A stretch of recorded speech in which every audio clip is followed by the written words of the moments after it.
channel. Today you are fixing to watch an interview that I did with Michael from Inspiring Philosophy on the subject of Christmas.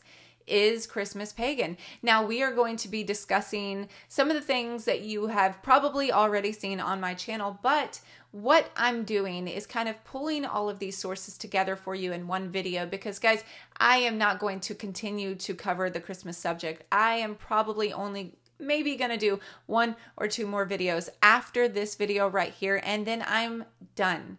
That's it. Michael will continue to have to battle these things every year, but here is a source for you to be able to study multiple subjects all in one.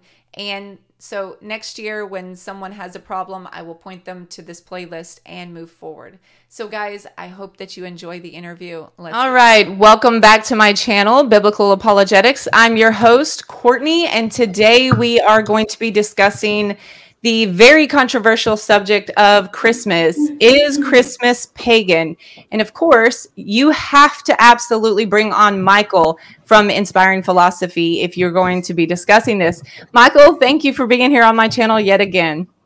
Yeah, I'm glad to be here. Don't know how I became the Christmas guy. It was never my intent. Yeah, no. So let me just say this.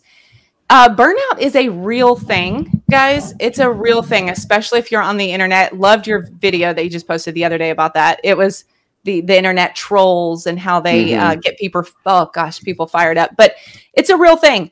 But I want you to know right here and right now that what you're doing is not in vain. I think I am living proof that it's not in vain. And so I want to thank you for what you have done. I know a lot of people think that you're doing the work of the devil, but yeah, I'm definitely not one of those. So you know that I'm Messianic or I'm Torah Observant. So you've been on my channel before.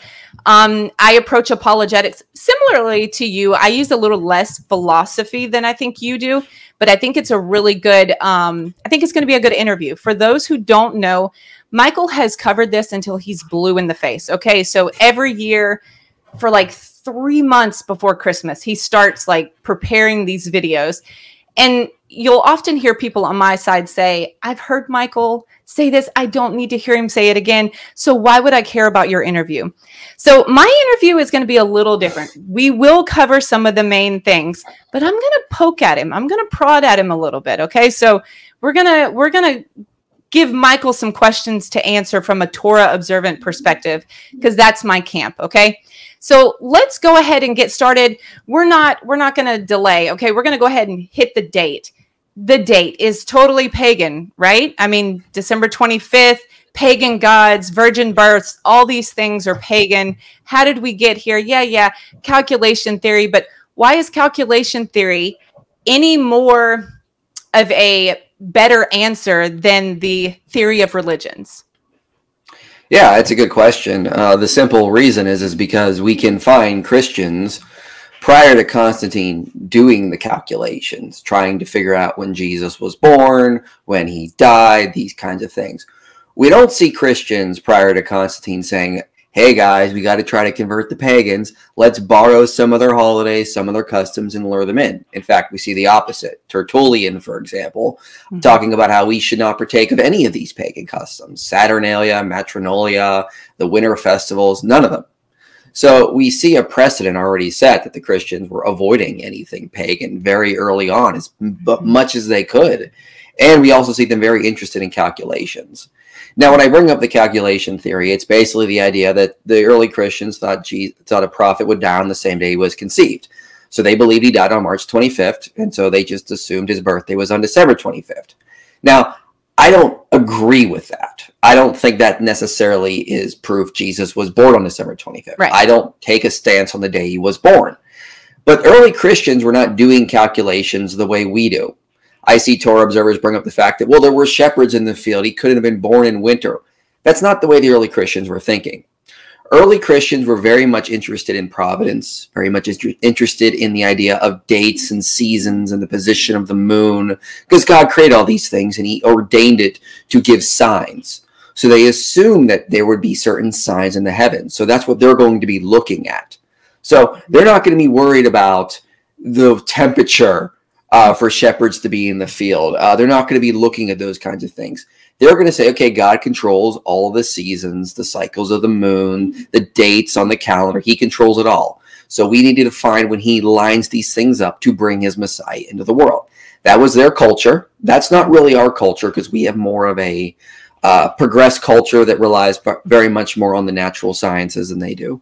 Yeah. So we're going to be looking for more like clues in Luke or in Matthew about when Jesus was born, these kinds of things. So that's what the early Christians were thinking. That's why they chose December 25th. I'm not saying it is the day Jesus was born, but that's the typical reason. It draws from their culture. Yeah. So that kind of naturally will follow up my camp. They'll say, so if you don't believe he was born on December 25th, why do you celebrate Christmas on December 25th? Because T.C. Schmidt, I think I pronounced his name correctly. Mm-hmm. He is one of the scholars that can actually read the primary source, guys. And I think that's important. He can actually read it in its original language. And so he's doing the translation, and he's talking about the word basically for when a woman becomes pregnant. So you have the conception versus the birth, and the words are similar. And I'm not even going to pretend like I can pronounce the words or whatever. But basically, he is proposing that whoever did the translation or was looking at this, that there was, they weren't sure which word was to mean birth versus which one was to mean conception. And so basically, in that interview, I referenced that in some of my work that I've now put out on Christmas. And they say, but he even says, he doesn't believe that Jesus was born on December 25th. So here's the thing for me. The date isn't the big deal. What makes it the big deal is the fact that it's not done nefariously. The date of December 25th was not picked nefariously. It was an honest calculation. And now clearly this is based on a 9-month perfect gestation. If Jesus had a 9-month and 1-day gestation, then December 25th is not his birthday. It would be one more day after. So why do you think it would be acceptable to celebrate his birth if maybe you don't necessarily believe that it was December 25th? Well, there's a very simple explanation. It's because that's our culture. That's the day the church chose. That's our tradition. That's our history. Calm down. It's not that big of a deal. For example, why do we celebrate the Independence Day on the 4th of July? There's an early letter from John Adams that he says the day that it will be honored for remember of American independence will be July 2nd, because that's the day they initially started signing the Declaration of Independence. Right. So there's this famous letter from John Adams about that. But no, we celebrate on the July 4th. Why don't we celebrate it when the war was won, in like the 1780s, for example? Why do we do it when we declared independence? It's just the day that our tradition in America set. Same with Easter. I don't think Jesus died on the first Sunday after the first full moon of the spring equinox. This is just a day we use to remember it. It's okay. I don't think Thanksgiving happened on the 4th Thursday of November. I forget the... Yeah, it's just a day to remember. Like you just have to pick a day and yeah. So I get it. Okay. So that's what hangs people up. Like, so Courtney, if your birthday's in August, like how would you feel if someone said, yeah, we're going to celebrate your birthday in January now?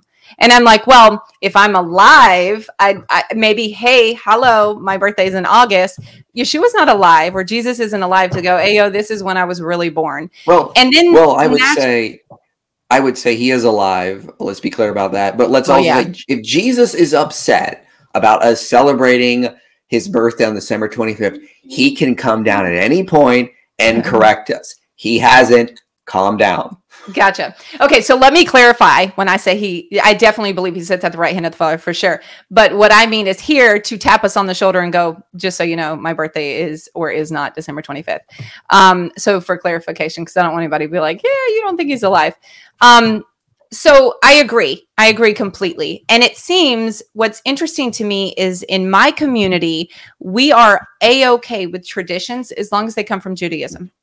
It seems very weird that we give a pass for traditions that are found within Judaism, such as Hanukkah, but we don't allow the customs that uniquely develop around Christianity and the birth of Christ and or Christ himself, we don't want to give those a pass.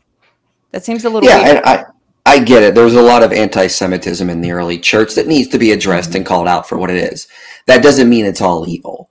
I mean, if you read the early writings of the fathers, like Tertullian, or for example, Ignatius, Irenaeus, they're vehemently against paganism. They're vehemently against it. They're not going to be like, oh yeah, we're going to mingle this kind of stuff. They're trying really hard to show they are not pagans. So like, there's a lot of really good traditions and teachings in the early church, and there's some bad, but we don't throw the baby out with the bathwater. That's exactly verbatim what I've said. So I agree completely. That segues into two little things here. Is it anti-Semitic to actually celebrate Christmas? You already knew where I was going with that. No, I don't see how that follows. I mean, celebrating the birth of our saviors in the Bible, the Magi did it. Like, like they brought gifts. The shepherds of the field came and did it. I mean, the angels announced it and told the shepherds to go celebrate this. Exactly. I mean, like, sure, this celebration of Christmas specifically is in the Bible, but the foundation for it is there. And we see people celebrating the birth of the Messiah. So there's nothing anti-Semitic or wrong about it. I mean, I don't know what to tell people. That's just ridiculous. Yeah, well, and this is that vague association, right? So you have things, bad things that have happened to Jews specifically during the time of Christmas because of anti-Semitic Christians or believers, or those who proclaim themselves as believers are anti-Semitic, and therefore that must mean we stay away from it all. I'm not in that camp. I don't think that's the proper way to ascertain truth or even go about how we develop our customs. In the same way that I would not hold that same standard with Jews that have been anti-Goyim, right? Anti-Gentile. I would not hold that same standard. You do find some anti-Gentile things in the Talmud, but that doesn't mean everything in the Talmud is bad. So, I think that one's pretty self-explanatory, but I wanted to address that since you did make mention of anti-Semitism and the early church fathers. Also, really fast, I'm sure you're aware that a lot of people are going to question, well, you mentioned the customs. Fine. Christians can develop customs, but how do you feel about Christians developing customs that may or may not be related to Jesus whatsoever?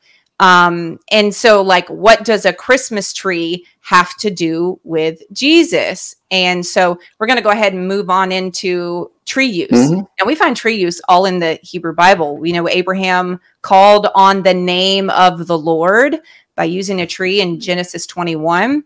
We see tree use in the book of Isaiah. So tree use is pretty kind of universal, kind of like gift giving. I think it's a universal thing. So how do you feel about that? And relating the tree in some way, shape, or form to the day of December 25th. How do you feel about it? Yeah, well, I think some people are, first of all, are just paranoid. But we can't do anything, have any customs, unless it's somehow religiously or spiritually significant. Like, okay, well, let's just get rid of fireworks then. No more fireworks 4th of July. No more turkey on Thanksgiving. Like, come on. This is ridiculous legalism that just is going to eat away at you. And it's going to cause your children to be sheltered so much they're going to explode one day and rebel. So, but no, the tree itself is probably a Christian origin. So in medieval Europe, they did a lot of plays. They would do plays of the Nativity, plays of Easter, and they did a play on December 24th every year, because that is in the liturgical calendar, the feast day of Adam and Eve. So they did an Adam and Eve play on December 24th. Now, if you go to Europe in December, not a lot of trees are in bloom except for pine trees, evergreen trees. So they would get an evergreen tree and they decorate it with apples or cakes or whatever they had available. And then on Christmas Eve, they would gather around the paradise tree used in the Adam and Eve plays and eat from it or get all the apples off. And so it just slowly became associated with Christmas Eve and Christmas Day. Then in the 1800s, you have Prince Albert.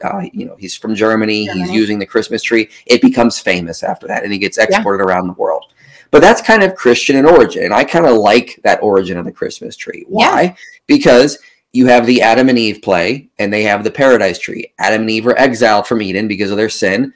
Christ, when he's born, is we're once again in the presence of God, like Adam and Eve were. So it's kind of an interesting symbol. That the tree is a symbol of Christ bringing us back into Eden, or back in communion with God, when he was born of a virgin in human form. So you have this cool kind of symbol. This is what the tree, given its origin, would represent. You have it, Eden, that we were cut off December 24th, the day of Adam and Eve. But the next day, Christ is born.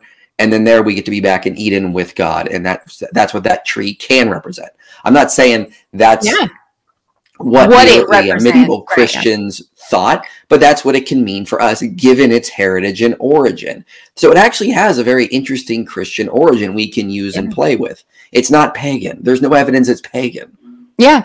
So I did a 40-minute video on the Asherah, because everyone says it's an Asherah. And I walked, like, I think I did. Yeah. I think I did a really good job at showing that it's not an Asherah, and how people are misappropriating passages out of its context, about like Deuteronomy, 12:30, all the passages that they throw at you, that you cannot worship the Lord thy God in the way that the nations do. First of all, we'd have to prove that the nations used a Christmas tree. Listen, I think what's important to note now is that there are critical scholars that like Dan McClellan, who will even tell you that the Christmas tree is distinctly Christian in origin, completely Christian in origin.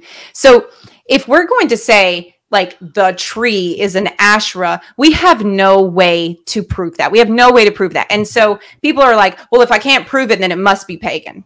That's the next thing that you hear. Well, I would also say, I mean, we can just go to Isaiah 41 and you can see the pine tree is said to be a symbol of God. God says, I will put in the wilderness the cedar, the acacia, the myrtle, and the olive. I will set in the desert the cypress, the plane, and the pine together, that they may see and know and may consider and understand together that the hand of the Lord has done this. So right then and there, God says the pine tree can be a symbol for him. Yeah. I mean, so case closed. I mean, you can't say it's pagan. I mean, God can say the pine tree is his, therefore it can be a symbol for him. Yeah. And go ahead. Oh, I was going to add, I mean, the whole act of cutting down a tree, taking it to your home and decorating, is very anti-pagan in itself, because early pagans in Europe had sacred groves they'd go to, and Christians like St. Martin wanted to go and cut down the trees of these sacred groves. So the whole process of a Christmas tree is almost anti-pagan polemic. You're going down and you're taking the trees out of the forest and taking them back to your house and decorating them and sort of mocking them. I mean, there's nothing pro-pagan about it. It's just like any way you look at it, it's going to be anti-pagan. That's what's funny is, so in my video, I go through Asherahs and groves and what scholars think that these actually were and what it did and the purpose of it, and how the Lord says not to put an Asherah near the altar, at the door of the altar of the temple of the Lord thy God. And so people are really taking these passages, which are, by the way, are temple worship, and they're saying, I can't put a tree in my house because that would be an Asherah. I'm like, first of all, one, your house is not the temple of the Lord. And yeah, you are the spiritual temple of the Lord, but it's you don't get to take passages out of its context and then just broad brush paint it over every person and say, I'm going to be dogmatic about this, I'm going to be a fanatic about this, and then bind it to other people. So I find that to be interesting. So that's why I did that 40-minute video. I walked people through it. And I do have a timeline video coming out as well, and maybe one other interview. And then I'm done. Look, unlike you, I'm done with this subject. I know you're going to have to continue to battle this, but I'm done with this. I'm going to be moving on. I find it amusing. I mean, and it's to me, it's kind of amusing watching the anti-Christmas crowd desperately try to show it's pagan or it's sinful or it's wrong. I mean, they can't win. At the end of the day, the evidence is just there. It's obvious, and anyone who looks at it is going, "Oh, okay, I guess I was wrong. It's not pagan." This isn't something up for debate among historians. This is just a fact. Right. Well, and so that's what will happen, though. People will bring up. Notice in some of these videos, especially from Torah Observant ministries, they will pull out these historians. They don't bring up scholars. I don't understand that. Why are they not bringing up the scholars that can physically read these documents? Now, historians, great, wonderful. They're wonderful. I'm not saying they're not. But if you have a historian that is just doing this whole the theory of religions, you know, kind of leaning towards that. Why don't you have the counter side? Why don't you have a Michael up there? Why don't you have someone that, like even Dan McClellan, who's telling you, no, it's distinctly Christian, the tree in and of itself. Did pagans use evergreens? Sure, they did. But pagans also use wreaths. And, you know, we have wreaths in the temple of the Lord, literally in the temple as decoration. And that kind of brings me to the next thing is, can we use, you know, pagan, so-called pagan things with our walk, our customs, our faith, etc. And so one thing that I've noted is palms. In the actual supposed Nimrod decorating a Christmas tree picture that you see going around. Nonsense. And by the way, everyone, that's not Nimrod. The location is thought to have been Nimrod. But in that, you see what scholars believe to be a palm in the middle of this supposed stylized tree, which, by the way, is not an evergreen. They think it's more of a date palm. And that's why you see that cone in his hand. He's actually hand pollinating it, according to some sources, or scholarly sources, that is. And so I think it's important that we acknowledge that the very palm, now this was before our Messiah, but yet what does our New Testament say? And the book of Zechariah very clearly indicates that our Messiah, whenever he rode in, they laid down palms. So our God had no problem utilizing palms even after the pagans had already done something with it. So how do you feel about it? Yeah, I mean, well, you can just go to scripture and show this. I mean, for example, I mean, there talks about like a temple at Shechem, or a house that was used to honor the Lord in the book of Joshua, for example. But archaeologically speaking, that was built while Israel was in Egypt. So in like the 1600s BC or so. It never refers to Israel building that site, that building. They just co-opted. They erected a stone. Joshua erects a stone outside of that, which is still there to this day. But they never built the initial temple there. They just took over it and made it a temple for the Lord. Same with the site of Shiloh. Shiloh, we know, was in use long before Israel's conquest. They come in, they turn it into a place for the Lord. This is in the Bible. Acts 17. Paul quotes Aratus, who is a Stoic philosopher and a pantheist.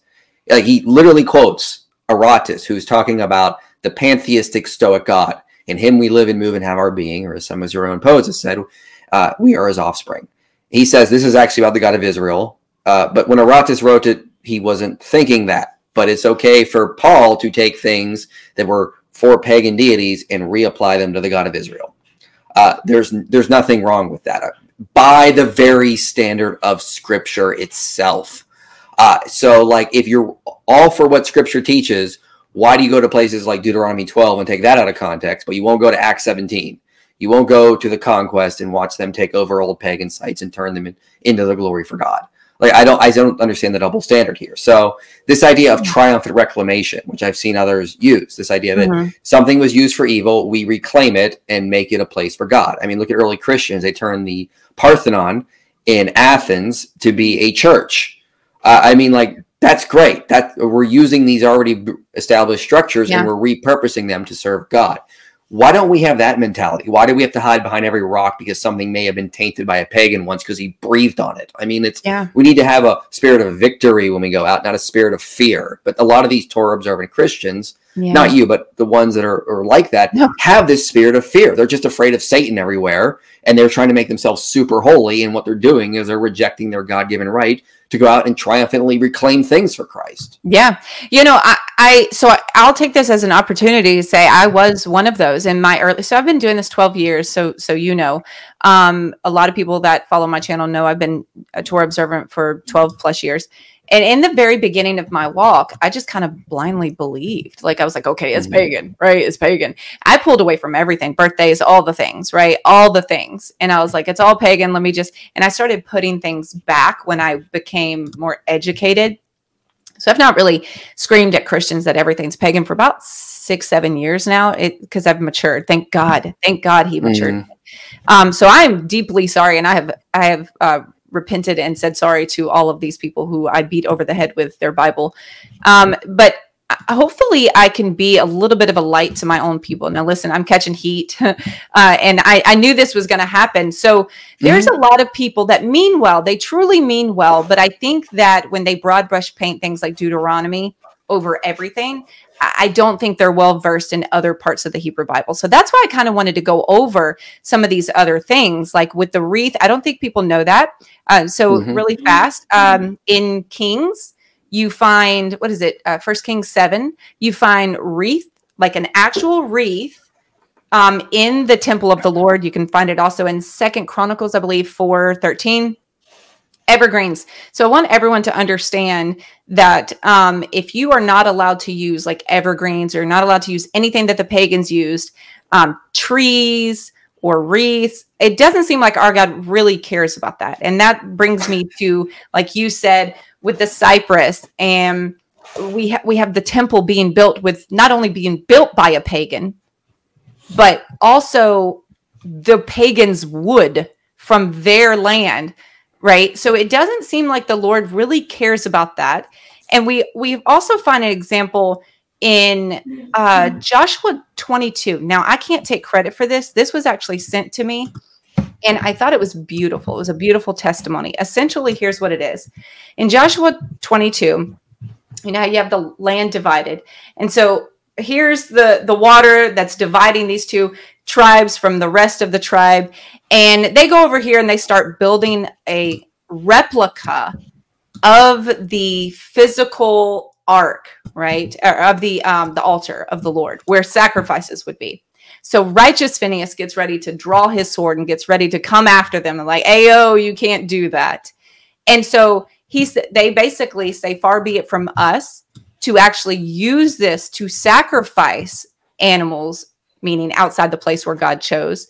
It is a replica so that we look upon it and not forget to fear the Lord our God. And so for me, when people say the nativity and all those little bitty things, those are idols. Whenever you see something like this right here, all that is an idol. Every bit of that, you can't use that. That's an idol.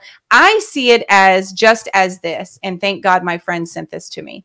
I see it as a replica to remind us that the Messiah was born, the Savior of all humanity. I find that to be extremely important. How do you feel about those things? Yeah, and people don't realize idols in the ancient world were not just images. Like a graven image, an idol, was something very specific. Okay, so if you were going to make an idol, it would go through certain rituals. So the pagans would craft an idol, and it was still just an image. It was not an idol yet, or a graven image. It was just a wooden object. They would go through certain rituals, like mouth-washing rituals, certain rituals where they believe the essence of the deity would imbue the statue. So it would come into the statue, and then you could use the deity for whatever you needed. So like Amun in Egypt was used to decide court cases. The priest would manipulate the statue to decide court cases. So there was something different between a mere image of something and an idol that would have the actual essence of the deity. And God is saying, you can't force me to be in places you want. You just can't force my essence or my actual self to be in these statues that you can then use for your own purposes. So that's why they didn't have graven images, because God will make his place known to the Israelites. They don't get to decide this thing, right, let alone with an idol. So just having an image or a replica of something is not a graven image. It's not an idol. There's a huge difference between these two things. And a lot of people don't understand that. Right. So, yeah, there's nothing wrong with having a replica of the altar or having an actual image of God. You just can't treat it like an idol and assume you've called the essence of God into it, therefore it's yours. Yeah, I would agree completely. And I think that's the problem, is a lot of people are not educated on what real idol worship was, what it looked like, and how it, came to be with, like what you said, kind of endowing this object with the supposed God. And this is what Jeremiah 10 is kind of talking about, with this person going out and cutting a tree down. Guess what, guys? They didn't have Lowe's. Okay. And even if they did have Lowe's, like a Lowe's, you know, a guy that already previously went out and cut the trees down, they would buy the wood, they would chisel it into the shape of a human or whatever god they were worshiping. And they would make idols, little idols, big idols. And then they would essentially, like he just said, kind of endow this with their God and then worship it. And this is what Isaiah is really talking about whenever he's like, I used part of it to cook my food, meaning the tree. I took some of the tree, the branches, etc., and I used it to warm my food up. Like, this is not something that we can say of our God. We don't get to say, oh, I took part of our God's arm or whatever, and we used it to burn over the fire. So we have a God that literally does not exist in a specific object. And that's why Paul says that these idols, they are really no idols at all.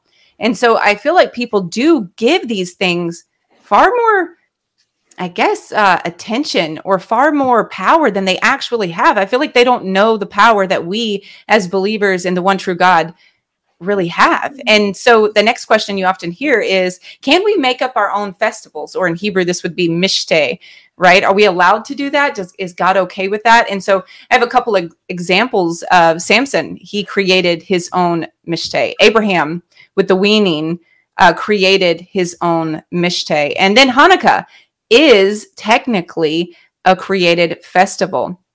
Now, I think...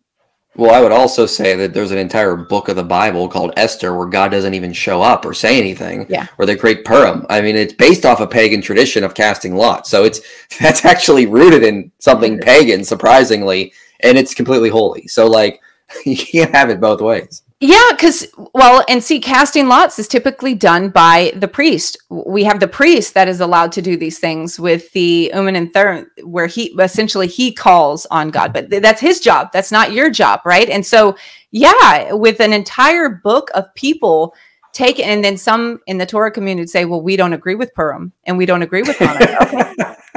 That's ridiculous. I mean, Jesus celebrated Hanukkah, but I mean, like, and Purim is part of the Bible, and it's based off of what Haman casting lots. Like, it has a very, very pagan origin if you think about it.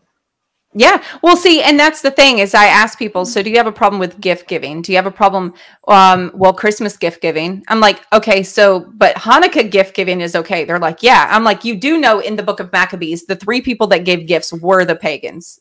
Right. It was not the Hebrews. So if we're going to talk about gift giving, although I do agree that it is kind of a universal thing, we have Abraham giving gifts in Genesis 20. Yeah. Genesis 25. You know, I think people take things too far. We see a similar thing that happens with the pagans and we say, we're not allowed to do that. And for me, I'm sorry. I remember God saying that we have the power to triumph over evil. I don't remember my God saying run and hide behind every nook and cranny. So I would say really fast, this is going to be a little controversial. I think Hanukkah's fine. But if you're going to take Deuteronomy 12, which specifically is around the temple worship, and you're going to apply Deuteronomy 12 to a tree, a Christmas tree, and say, you can't worship the Lord thy God in that way because of Asherah or something like that, then I think Hanukkah breaks that command far more than Christmas would. And I will tell you why. Now, I think Hanukkah's fine. However, if you're going to compare the two, which festival was a man-made festival developed around the temple? Meaning temple worship, okay? By the definition, that would be Hanukkah. Men decided that this was going to be like a second Sukkot, which means it was somewhat replacing the actual Sukkot. Now, not to say that they couldn't have celebrated it after, but it was kind of like a delayed thing. Now, the Lord gives us permission to do a delayed Passover. If you're Torah observant, you know this. There's this what they call second Passover. But he doesn't say there's a second Shavuot, and there's a second Rosh Hashanah, Yom Kippurim, and then Sukkot. But people have no problem accepting the tradition that was laid down at Hanukkah being like a second Sukkot because it's Jewish. So I really feel like there's a pass for all things Jewish, unfortunately, within my community.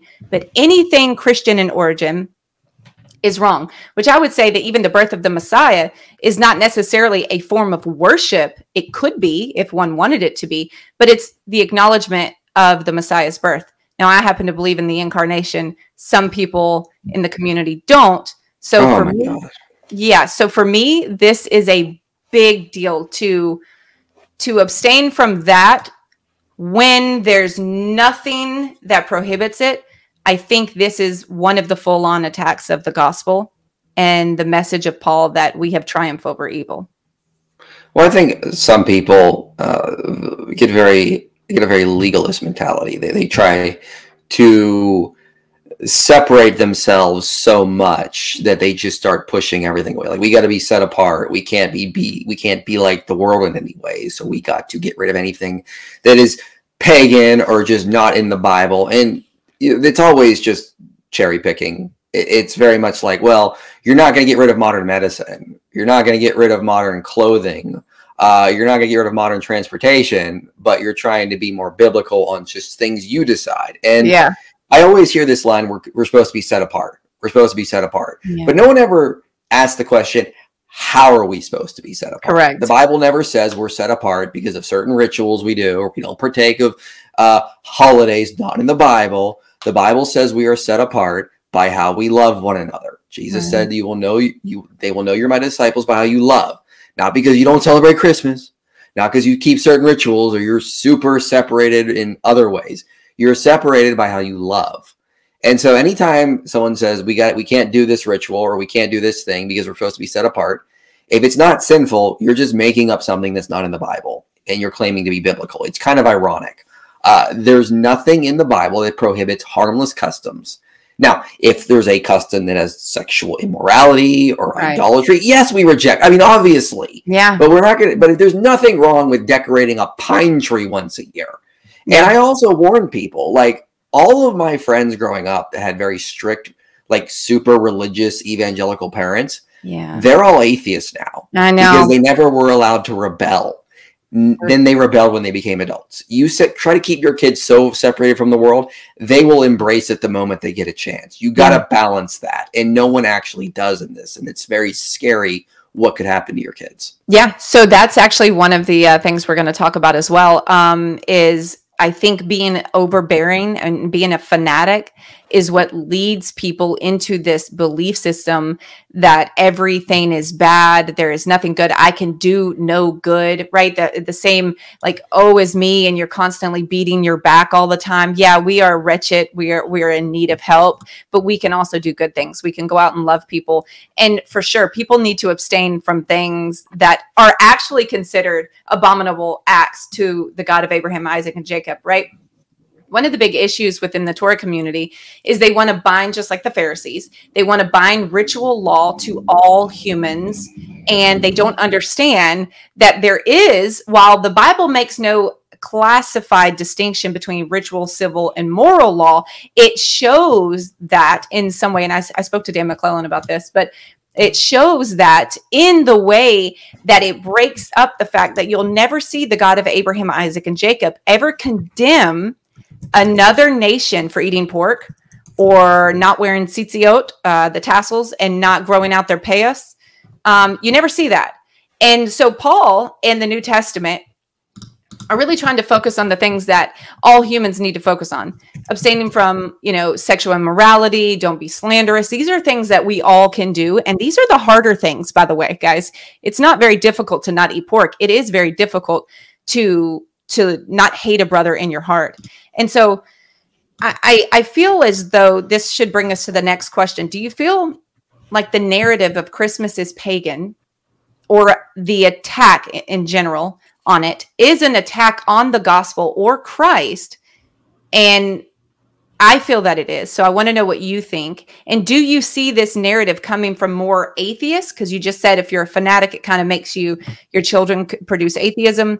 Or do you see this coming from atheists, Torah observers, or mythicists more? Who is your biggest adversary every year? I mean, it depends. Right now I'm dealing with actual, like, Neopagans online trying to claim that it comes from Yule. I'll be uploading some more on that. Last year it was a lot of the Torah Observant. Year before that, a lot of atheists. It depends on the year, and but people will use it for different reasons, honestly. So really fast though, when you say Neopagans, just kind of like anecdotal here, when you say these neo-pagan, how many of these neo-pagans do you think were formerly Christian, or at least kind of brought up as Christian? Do you think they were from birth neo-pagans, or do you think they were raised? No, like 99% of them were raised Christian, and they're trying to become pagan. And I always encourage them that they should adopt the greatest pagan ritual of all time, which is converting to Christianity. And so that's what I think they should be doing. That's a good one. That's a really good one. Yeah, Christianity spread because I firmly believe that it's the truth, right? So I think it's interesting. That is kind of what we see. We see a lot of these people who were raised in probably very strict homes. They were probably lied to. They were probably felt like they were hurt. And so their knee-jerk reaction is to claim everything that Christianity does is bad. And now what I'm telling you is the truth. And so I personally see this as an attack on the gospel as well as on Christ. And well, I see this coming from rabbis too. So there's a well-known counter-missionary rabbi that also kind of dabbles a little bit in saying that these things are pagan.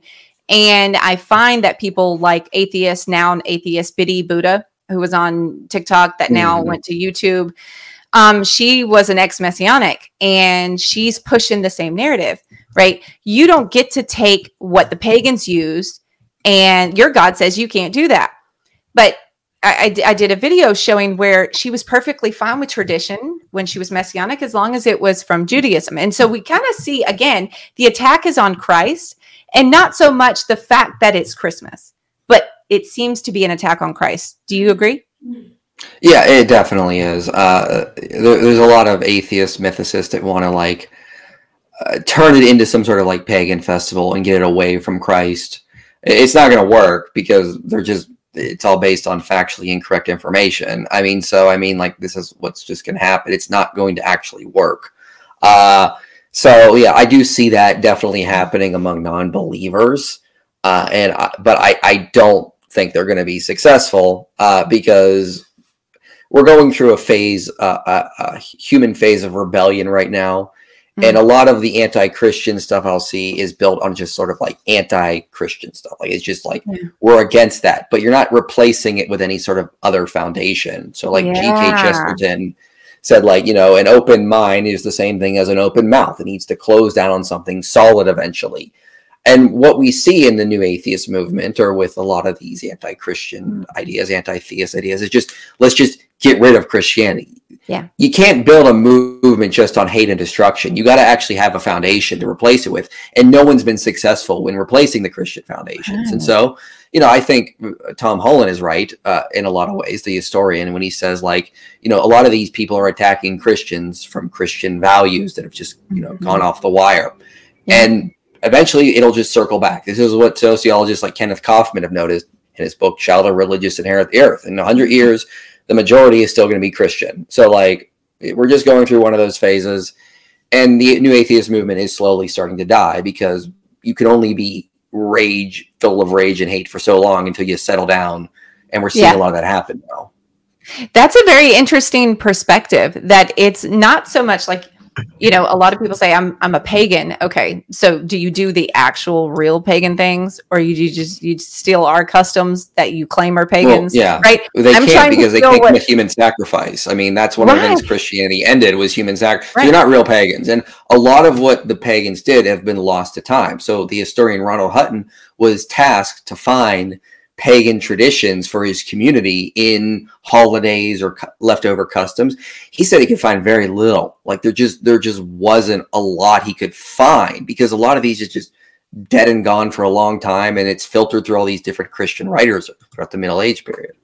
Yeah, I agree. I think there's a vitriol for Christianity and all things Christ, and I just want to get rid of it. And then I think that the goal would be to get rid of Christ equals to fill the void with do what thou wilt, and not in a good way. And I mean, in a negative way, which ultimately you push out the very moral compass, i.e. Christianity, that is helping to shape the world in a positive manner. And then that leaves the door open for do whatever you want. Right. And so I think that's kind of what's happening. So what should we do to stop that? Because I feel like it's now I hate to say it, but keep Christ in Christmas, right? Because it's so cliche to say it. I grew up hearing that, but it's so true, right? Let's not let Christmas get too secular. What do you think? Well, I think we just need to do what Christ commanded: spread the gospel, take care of the poor and the helpless. If we do that, we will be victorious. There's not some sort of special equation, some special plan. Just do what Christ commanded. If we stop living for materialism, stop living as Christians on Sunday and greedy capitalists Monday through Saturday, I think we will be successful. I mean, Christianity just wiped paganism out easily without even trying, because it had a better foundation, it had better doctrines, had a better way to live. When Christians start living the way Christ commanded and actually do the things he commanded, Christianity will be successful. Like this, we need to get rid of things like the prosperity gospel. We need to get rid of things that are going to distract us from the gospel, materialism, and things will work. Like when Christians get back on track, things will work out. So we don't need to worry about like the old big picture. We just need to do the little things God has commanded us to do. Spread the gospel here, help here, do mission work, ministry work, charity work here and there, and things will be successful in the long run. You know, there's a ministry I work with that my church works with in town. We've done diaper drives with them and other things. There's a refugee ministry, and a lot of the refugees come in that are Muslim, and they become Christian because there's not a big Muslim welcoming community here, but who's welcoming them in is the refugee ministry and is introducing them to Christianity. So those little steps will make big changes in the long run. That's what we need to focus on. Yeah, I agree. So just some very quick testimony. Since we have myself and Elena have put out our videos, I'm sure you remember Elena. She, Torah Observer, that took up your challenge to find anything in Christmas that was pagan, realizing we could find nothing. So she and I both have testimony of people. First of all, I've received numerous messages saying thank you, because I kind of feel like when we push Christmas out of the way, then it leads to legalism and we end up diminishing Christ, not glorifying, not magnifying Christ, right? And so what happens is people start to lean more towards the law and they fall away, or they go into Judaism, which is that's the whole point of my channel, is to try and be that counter to that, so people don't go into Judaism, reject Jesus. If you want to celebrate and do the customs of Judaism while holding on to Jesus, I find that to be great. But this is what's happening. People are coming up, acting fanatic, pushing everything out as pagan and leaving the door open for something else to creep in. And so she has testimony, as well as some other people that have reached out to me, about 4 other people that have said, hey, since I have now told my family that I am going back to Christmas, because I myself, for the record, for everyone, am going back to Christmas. This will be my first year celebrating Christmas in a decade. So people are more apt to hear more about Christ, right? As opposed to them being beat over the head, being told you're a pagan idol worshiper, blah, blah, blah, blah, blah. And they don't even know. Like, a lot of people, unfortunately, it has become so secular. They don't know. They know it's about Christ, but they don't know how. And so now with myself and Elena and some others out there having the education that we have now on calculation theory, etc., we feel like we can give people a firmer foundation in the customs, so that we're just not doing these customs commercialized. We are actually able to identify the purpose and the reasons and how they got started. And so I think that's important to combat the whole commercialization of everything. And then it keeps Jesus, or keeps Christ, as the reason for the season. Yeah, absolutely. And it's the same thing Paul taught in 1 Corinthians 1 when the Corinthians got the Lord's Supper wrong. He didn't say throw it out. He said get back to what it's actually about, and that can be used to spread the gospel. Christmas can be a powerful tool for spreading the gospel. Why are we rejecting it? You don't have to celebrate Christmas. No one says you have to. But why are you rejecting the tools God gave us to spread the gospel? I don't understand. It's quite helpful. It's such a deeply embedded holiday now in our season. I mean, people start celebrating Christmas in October now. Why can't we use that? Like, you're passing up this great tool we can use to spread the gospel. So, my people go, yeah, but that's, you know, that's the pagan thing to do, is to use it. And so I don't think they're understanding, though, that it's not pagan, but the fact that the world celebrates Christ, and even the people that are neo-pagans, again, majority of them coming from a Christian origin, should tell you something, guys. No one has civilized the world more than Christianity. No religion. None. There's not Judaism in it. Yes, Christianity's foundation is Judaism. Our Messiah was Jewish, but the Jews were not able to do what Christ was able to do. And that's what's important. This is Psalm 68 all day and every day. Psalm 67 and 68. This is what's important, guys. I need y'all to really focus on what we're saying here. And so to push out Christ because you think that these customs are pagan is, I think, going to leave the door open to do the opposite thing of what you're trying to do. And I've already seen it happen. I've seen the people that say everything's pagan have left Christ. And I've seen the people that say, hey, I've realized that I was wrong and Christmas is not pagan. Now their parents are like, hey, can you show me more about why Jesus celebrated Hanukkah? They're more interested in maybe some of the Jewishness of Jesus. And I think that's a good thing. You know, I'm kind of biased here, though. I'm a Messianic, so I think that's a good thing.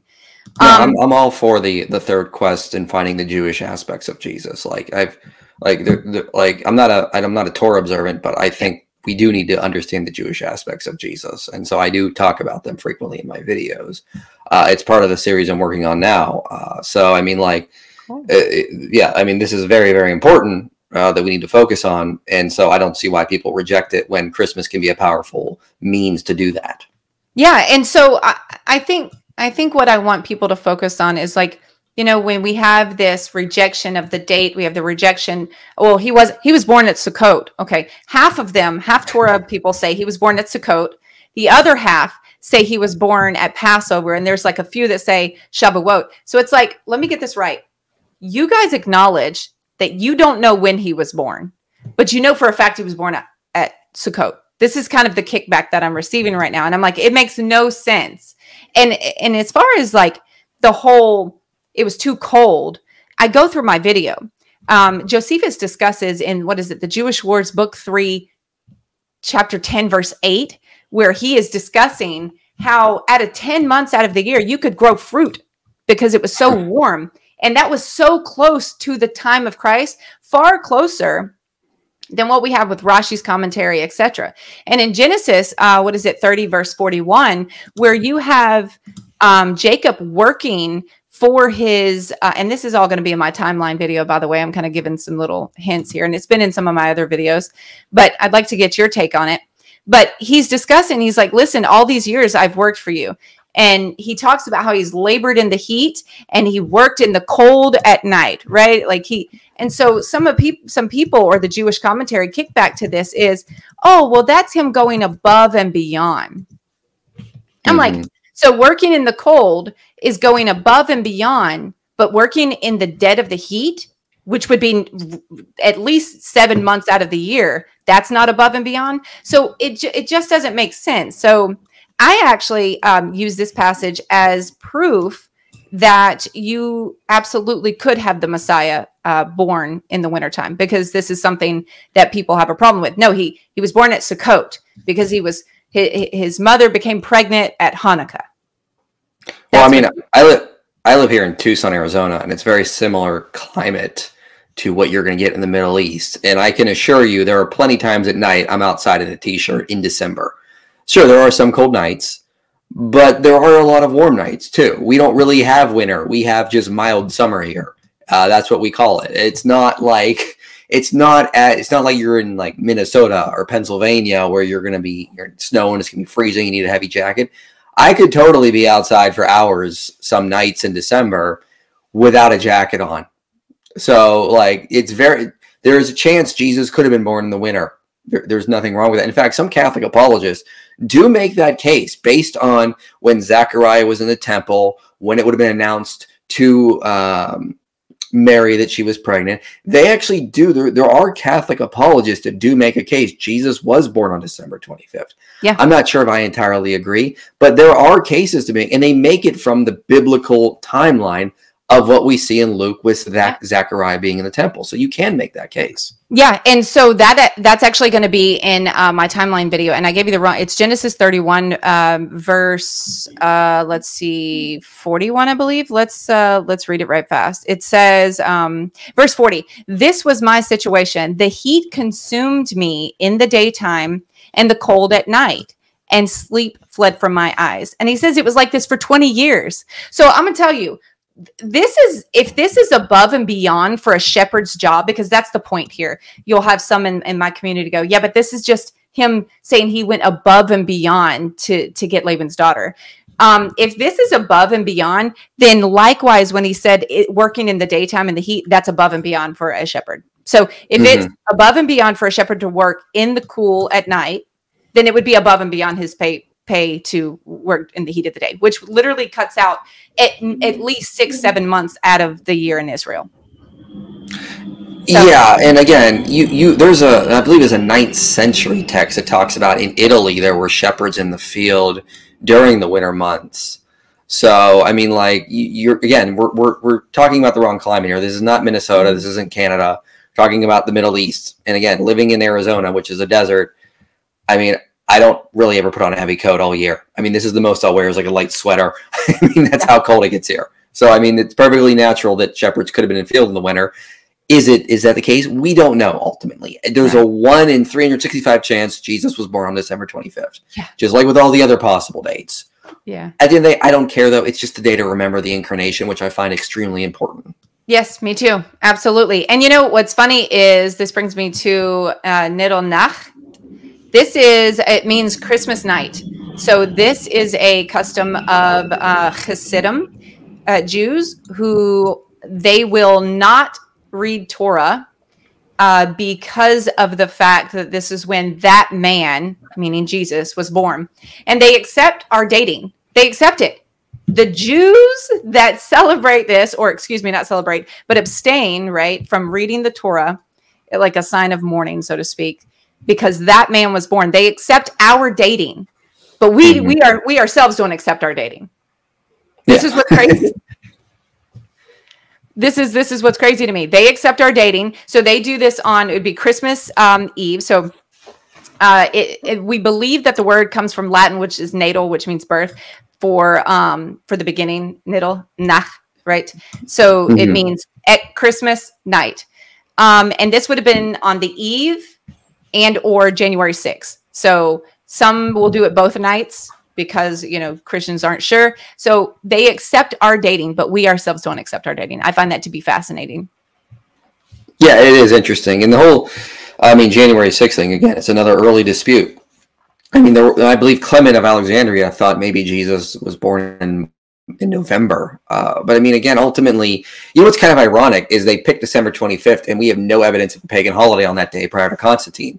And you got to think, I mean, you think about all the pagans and all their gods. You have Romans, you have Greeks, you have Egyptians, you got Persians, you got Norse, and there's multiple gods in these cultures. And just Christians just happened to pick a day where there was no evidence of a pagan holiday on. Now, we do see that pagans move sun worship to December 25th after Constantine, but prior to Constantine, 354, yeah, prior to that, we see Licinius, the emperor, worshiping the sun in late November. We see Aurelian worshiping the sun in October every 4 years. We see sun worship in August in the Julio-Claudian fast day inscription. Because it was all over with the calendars. They were all over the board. And it was everywhere. And so go ahead, yeah. It's just ironic they picked a day there was no pagan holiday on. I mean, it's just one of the funny things about it all. Yeah, well, so and they'll say, well, you use these early church fathers, but you also know that they say don't celebrate birthdays because the only two people in the Bible that celebrated birthdays were the pagans, the heathens. And so I find that ironic because I'm also like, yeah, I see you saying that with a wedding ring on your finger, which is it's actually pagan in origin for those who don't know. So. But since I've released this video, I've had 2 people say, well, maybe I should take my wedding ring off. I'm like, that's not what I'm saying. I'm saying that you're fine with customs except for this. And this is a problem, right? But if you're going to hold that same energy and you're going to say, I'm not going to wear a wedding ring anymore, I think that's a shame, but fine. At least you're being consistent, you know? Well, they can't be completely consistent. I mean, circumcision was practiced in Egypt before Abraham. The Ark of the Covenant is Egyptian ritual furniture. I mean, like even the holidays that they are in the Torah were based around the same calendar we find in Canaan. So, like the Zukru festival, for example, the city of Emmer, for example, scholars like Richard Hess or Daniel Block will say that the Israelites set up their holidays so that the Israelites would not be tempted to go worship other pagan festivals that were happening at the exact same time. Yeah. They did this on purpose. So like, you know, like especially the fall festivals to align with the Zukru festival. They did this on purpose. So they're picking things around to compete with the pagans and make sure the Israelites don't go and worship with the pagans. Yeah. So there's going to be some type of pagan influence somewhere along the line. I mean, you can't get rid of it. Everybody calm down. Right. I agree. Yeah. So another thing that they say, some critical scholars might even insinuate that the divisions for the priest was actually stolen from the pagans, that they like looked over like, hey, they've got a good idea over there with having their priests go, you know, section by section with the divisions. And so this is one of the reasons why Dan McClellan has made the statement. I keep referencing him because he kind of covers some of the same things. Yeah, he does get some things wrong. Like he says the Yule log might be pagan, and based on primary sources from the medieval period, no evidence of that. No. Yeah, he says might though, right? He doesn't say it's absolute, or does he? I can't really remember. I can't remember exactly what he says, but he's saying things use language like plausible or more likely. But again, no, it isn't. Right. But what I find interesting is he makes reference to how we have no way of calculating the divisions within, you know, because they're like, look, he was working in the temple. This would have been at this time. And if you go back, it's the 8th division with Abijah. And he's like, we can't do that because we don't know exactly when it was overlaid, how overlaid with the calendar, when it started, when it was just. And I thought that was a pretty interesting point because, look, guys, we wouldn't be arguing over these things if it was set in stone. And so some people will say something like, well, why do you have different, why are you not going with the earlier documentation, right? So you have Hippolytus roughly around the year 200, 210, 220, but you have earlier sources that say Jesus was born in a totally different time, right? And then, you know, some people say, yeah, but that was based on the Egyptian calendar. And then you have the Gnostics who, from what I understand and can find from primary sources, you can see, or secondary sources from the scholars, you know, reading the primary sources, is that these Gnostics were actually celebrating some form in celebration of the birth, quote, the birth of Christ. But now we're not Gnostic, but what you see is this didn't come in the 300s, because that's what I keep hearing is, yeah, okay, so fine, 354, but why did it take y'all almost 300 years? Because that's what they'll say, 300 years to develop a custom. And I'm like, I don't know, maybe because like the first 200 plus years after Christ, and even during his life, we were persecuted for believing in him. So maybe there's that. Maybe people were more concerned by living and spreading the gospel than they were about his birth. It doesn't mean that today, when I can live and walk amongst those who do not believe in Christ, that I'm worried about my life. Why can't I celebrate his birth? Because it reminds me of the incarnation. And I think that's important.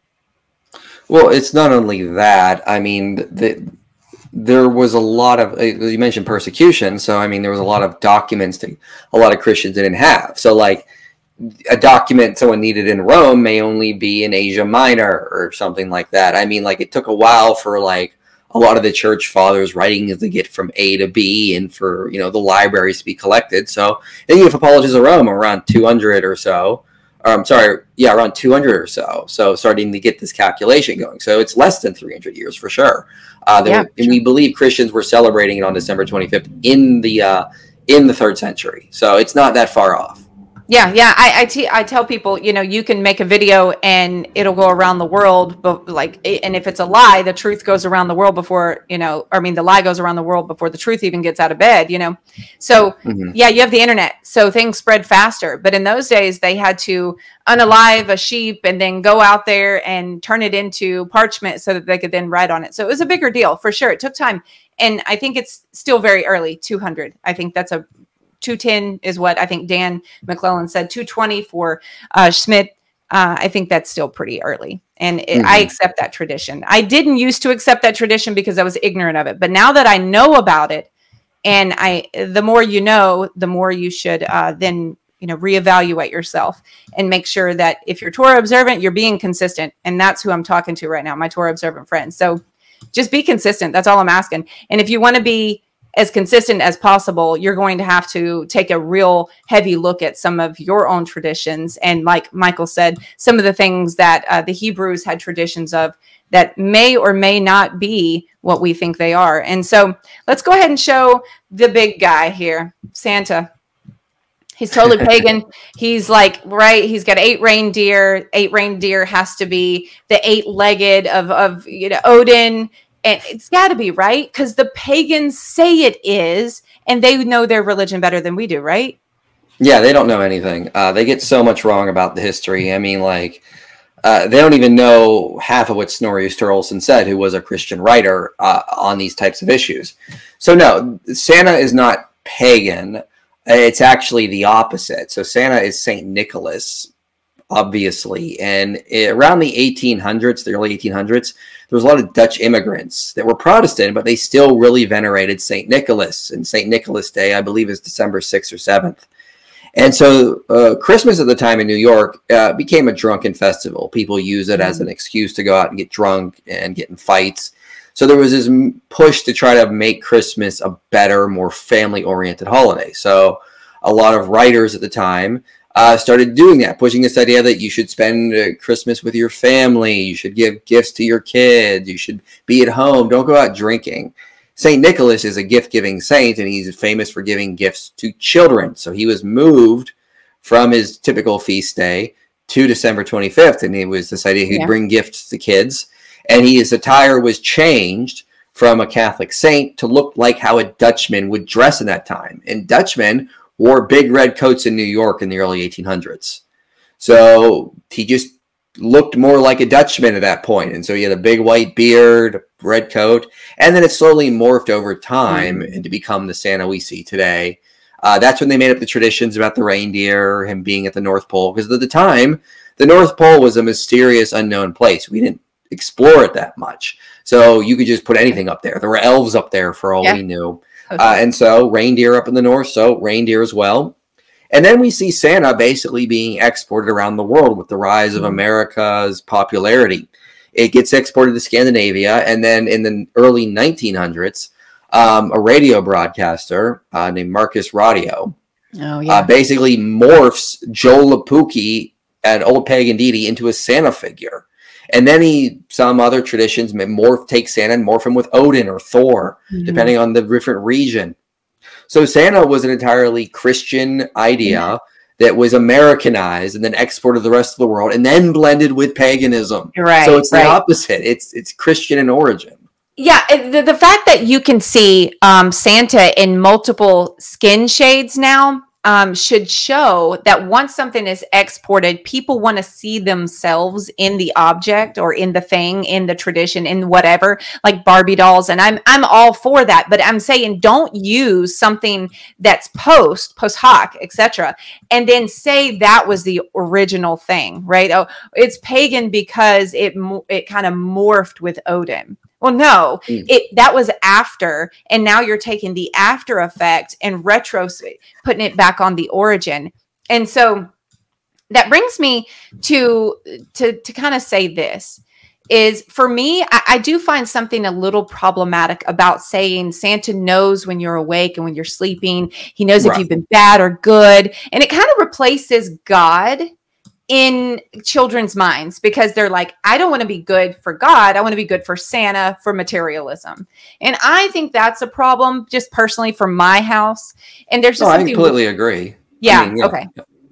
Yeah. And there's just something weird about maybe putting an elf on your shelf or something. That's a 20-year-old new custom, by the way. I'm 35. We didn't do that growing up, but I do remember when it started to kind of hit the shelves and like, and it's a burden on parents. I don't know if you've seen the videos, but there's parents like, oh, I forgot to move the elf. And they're like running around to do this. It's craziness, but there's something weird about that for me too. But you know, like the old family shows, Home Alone, things like that, or even with Tim, where he becomes Santa and all of that. I don't find any, so I have full disclosure, I don't find any problem with those. All of my children know that Santa's not real. They know Santa's not real. They know fairy tooth, what, I don't even know what they go, that not real. But I understand why people want to abstain from the commercialization. I get that completely, because I do feel like Christ gets lost and it becomes a secular thing. And then people just do it and they don't even know why they're doing it. So this year, we are focusing very heavily on the nativity. I've purchased a bunch of nativity things.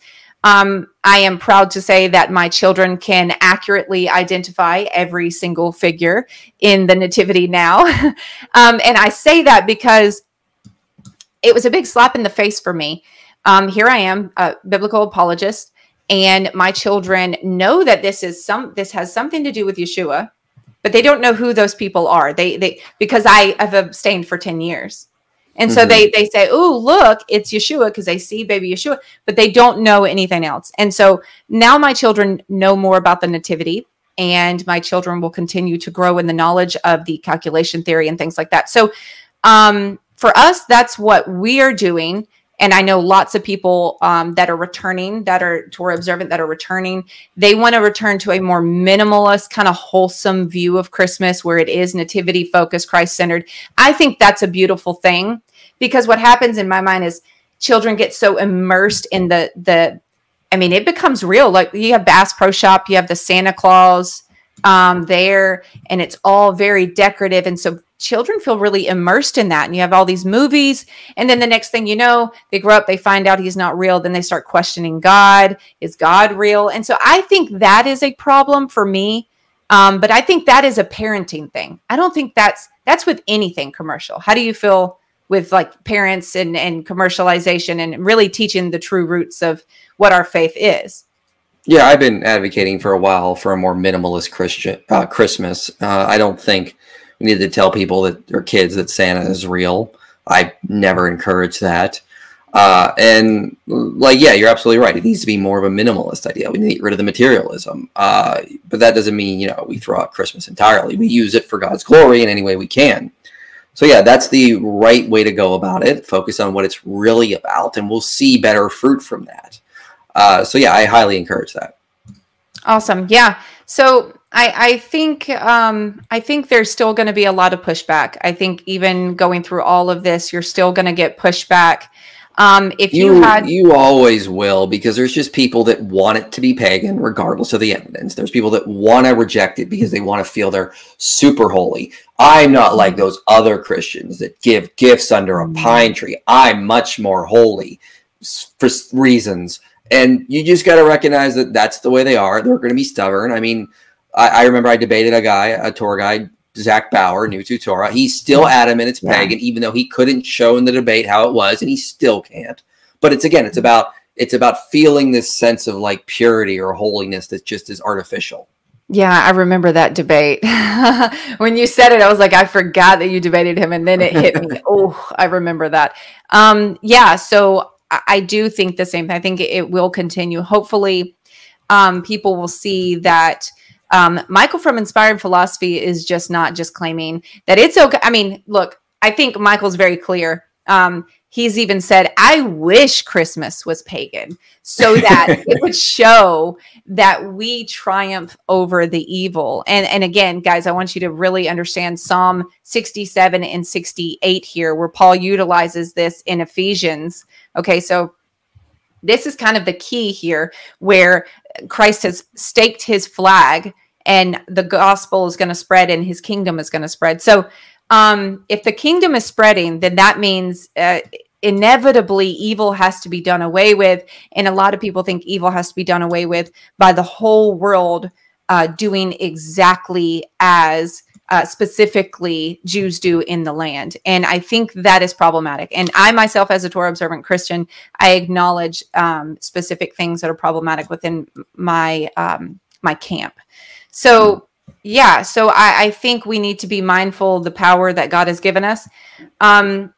unfortunately, I think people are still going to have a problem, but that's okay, because people are now able to see that there are people out there advocating that we do keep Christ in Christmas. And if you feel like Christ was born at Sukkot, celebrate his birth then. But I just feel like what happens is, rather than celebrating the birth of Christ as a totally different mishteh, right, festival, so that it's brought to mind, you're just kind of lumping him into the Sukkot thing, which has its own meaning to it, right? The triumphing of Sukkot, the last great day, the water, all of that, it's a totally different thing. So I don't think it's inherently wrong to celebrate this specific one event that was so powerful that the angels even told someone to go witness this, that the shepherd. So those are my thoughts. Do you have any closing thoughts for anybody out there that may want to source information? How would they source, right? Because I've taken up the challenge. I realized we had no sources. Now I shift that challenge to them. Find me a primary or secondary source of an expert in the language quoting from the primary source that shows that Christmas is pagan. How do they find that, Michael? How can they source information and not be a scholar? How do we find this so we can stop trust us bro stuff? Well, you can check out a video I did called the Top 10 Christmas Traditions and Their Origin, and I give the primary sources in there. You can go look at them. You can, I cite Robert Herrick's poetry collection. I cite the Philocalian calendar and Macrobius. You can go look. And if you think Christmas comes from Saturnalia, go read Macrobius's book on Saturnalia, where he talks about what they actually did, and you'll see it's nothing like modern Christmas celebrations. You can read scholars like Thomas Schmidt, Thomas Taylor's book, The Origin of the Liturgical Year, Ronald Hutton's book, The Stations of the Sun, although he did make a couple errors in there. Tanya Gulovich's book, Encyclopedia of Christmas and New Year, has a lot of great stuff in there. The Dictionary of English Folklore by Rowden Simpson, also really good. Those are some really good places to start. And again, just look at their sources. Go back, read Pliny the Elder. Go back and read these medieval writers and see what they're actually saying. If someone brings up Epiphanius, go look at Epiphanius. I know Jim Staley brought up Epiphanius. It took him wildly out of context. You got to check the actual sources here. So he needed to go down just a little further, if memory serves me. I know it was right. I'm trying to remember. Yeah, just a little bit more. He directly said that some Greek god was born on December 25th, and he ignored the fact that Epiphanius was saying this god was born on January 6th. But he just ignored that fact. He ignored the fact that he gets the date of Saturnalia wrong. There's a lot of problems with his work. Honestly, that was just the tip of the iceberg. I agree. Yeah, I was not pleased with his work. I thought out of all of the Torah Observant ministries that put out Christmas, that Christmas is pagan, I thought his was probably the least convincing out of them all. For those who don't know, Michael actually did. Go ahead and tell him. Yeah, I did a response to him when he put it out on March 25th, and he immediately took it down for errors. But then he uploaded it again in August with most of the same errors in it. He just took out a couple of the typos he made, and then we just did another live stream on it showing, look, same issues, same stuff. Yeah. I kind of feel like it was a slightly dishonest to take it down right where you had pointed out all of the flaws and then pull it for a few months, maybe to get it out of people's minds and then re-upload it. And I think that's what happens. And so this is why I'm comfortable publicly telling you and everyone, I am sorry for saying in my early years that Christmas was pagan. I was wrong, completely wrong. And Michael, I appreciate all of the things that you're doing for the body. We don't agree 100% on everything. Everybody knows that you're not a Torah observant believer, but nonetheless, I think it is important to admit where we were wrong. And this is what allows us to, I think, be a little more trustworthy whenever we come to the table with something. And so that document that I sent you on, Hanukkah, I'm actually, there's a scholar that can read French. He's looking over that for me. So I know I sent that to you. So I'm still looking at documents, guys. I am still actively looking, and I'm just everything that I'm finding as far as primary sources that I personally cannot read, I'm finding a scholar that can. And if I have to pay the scholar to translate or look at it for his time, I will do that because I genuinely care. And so, but that document, from what I can find, is 4th century. So it's still after the time of Hippolytus. And so I'm still working, guys. I'm very much capable of admitting when I was wrong. And I was wrong. And I'm sorry to all my mainstream Christian brothers and sisters out there for saying these things. And I've since kind of prayed and cried about it, hoping that I've not led anyone astray, because I did not want to be the stumbling block that leads people into this everything is pagan, Jesus is just a copy of everything else, which is one of the reasons why I'm such an adamant believer in the virgin birth. And I've done numerous videos on it because that's another thing. He's a copy of all the pagan gods and the virgin birth, and then they'll put everything up there. So admit when we're wrong, be willing to eat that crow. It's not good. It doesn't taste good, but we got to move on. And so that's where I'm at. And Michael, again, your work is very much appreciated. Thank you so much. Yeah, appreciate it. I do really appreciate that. Thank you.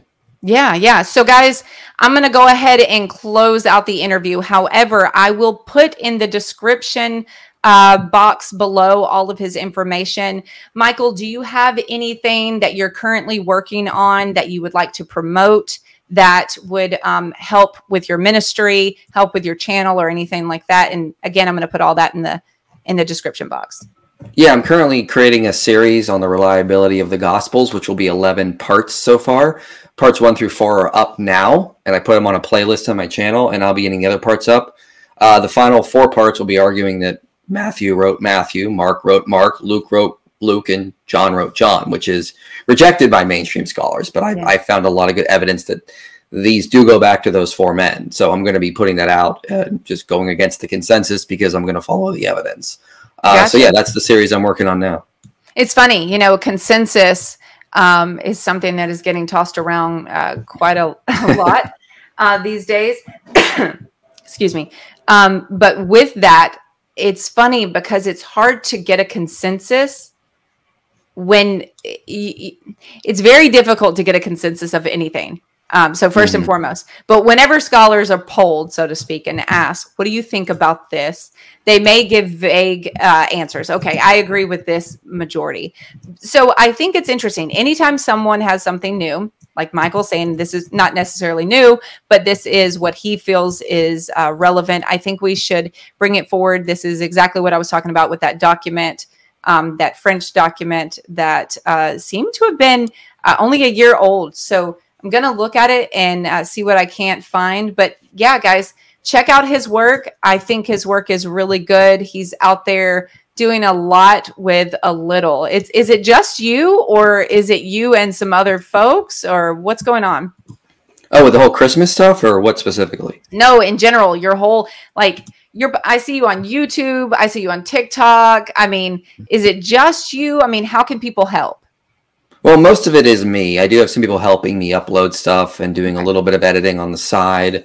But most the research is what I'm doing. So anyone go to my Patreon, patreon.com/inspiringphilosophy, help donate. It helps me stay full time so I can keep making videos, because if that ever drops, I just have to get another job somewhere. Gotcha. All right. Well, on that note, we will end it here. And for those of you who are watching this during Christmas time, Merry Christmas.